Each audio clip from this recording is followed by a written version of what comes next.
দেখো সকাল সকাল চলে এসেছি কিচেনে। আর কিচেনে এসে আমি প্রথমে ফ্রিজ থেকে একটু মাছ বার করে নিয়েছি। মাছটাকে একটু লবণ আর হলুদ মাখিয়ে রেখে দেব। এরপরে সাফওয়ানের জন্য টিফিন রেডি করব, ওকে স্কুলে পাঠাবো।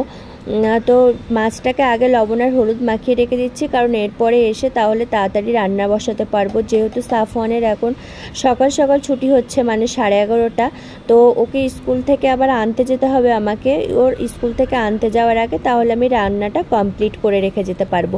তো মাছে তো লবণ আর হলুদটা মাখিয়ে রেখে দিয়েছি। এবার সাফওয়ানের জন্য একটু পিডিয়াশিও রেডি করে নিচ্ছি। এবার ওকে ঘুম থেকে তুলবো। যেহেতু এতদিন স্কুল ছুটি ছিল, তো ছুটিতে তো সকাল সকাল ঘুম থেকে আর ডাকতাম না, তো আবার স্কুল খুলেছে, ওকে সকাল সকাল ঘুম থেকে তুলতে বেশ বেগ পেতে হচ্ছে।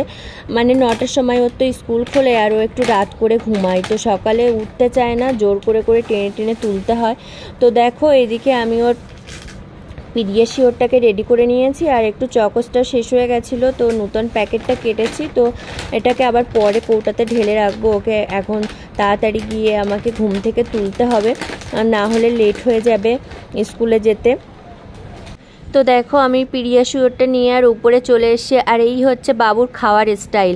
কিন্তু ঘুম থেকে তো উঠলো, কিন্তু আজকে এত দুষ্টু করলো যে স্কুলেই গেল না। পাপাকে বলল, পাপা স্কুল থেকে তো এখনও বুকসগুলো দেয়নি, আর স্কুলও এখন ভালো হচ্ছে না, বুকস নেই, তো কী করব, স্কুলে গিয়ে আমি বাড়িতে একটু পড়ে নিচ্ছি। তো পাপা সেই কথা মেনেও নিল। তা আমি আর কি করব, আমি চলে এসেছি আবার কিচেনে, কারণ এবার তাহলে আমি রান্নাটা সেরে নিই, ও তো আর স্কুলে গেল না। তো প্রথমে আমি মাছটাকে ভাজতে দিয়েছি, তারপর ভাবলাম যে কি রান্না করব, পুঁই শাকটা বাছা আছে, এটাকে বার করে নিই। তো দেখো পুঁই শাক বার করে নিই, আবার মনে পড়লো যা আমার তো সেই শাকটা বাছা আছে। তো দেখো পুঁই শাকটা তুলে আবার শাকটাকে বার করে নিয়েছি। এটা হচ্ছে লাউ শাক ছিল।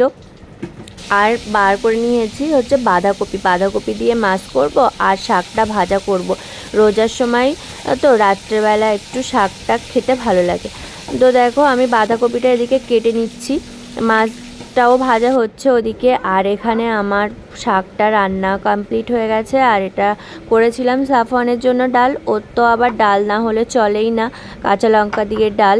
আর এদিকে দেখো বাঁধাকপি দিয়ে তেলাপিয়া মাছ, ছোট ছোট মাছ দিয়ে বাঁধাকপি রান্না করলে বেশ ভালো লাগে, আমার তো খুবই ভালো লাগে। দেখো আমার রান্নাবান্না কমপ্লিট হয়ে গেছে। তারপর সাফওয়ানের জন্য একটু ম্যাগি বানিয়ে নিয়েছি, ওকে খেতে দিয়ে আর আমি চলে এসেছি নিচের গাছগুলোতে একটু জল দিতে। তো গাছে জল দেওয়া হয়ে গেছে, এখন সামনেটা একটুখানি ধুয়ে দিচ্ছি। আর এইদিকে দেখো আমার ক্যাপসিকাম গাছে বেশ কয়েকটা ক্যাপসিকাম হয়েছে, তো ভাবছি পরে যেদিন চিলি চিকেন বানাবো সেদিন ক্যাপসিকামগুলোকে তুলে নেব। আর একটা বড় জবা ফুল ফুটেছিল, আর এখানে হয়েছে বেশ কয়েকটা কালো লঙ্কা, কালো নয় পার্পল কালার। তো এই ভিডিওটা এই পর্যন্ত। ভিডিওটা কেমন লাগলো অবশ্যই কমেন্ট করে জানিও। আর সবাই ভালো থেকো, সুস্থ থেকো, টাটা।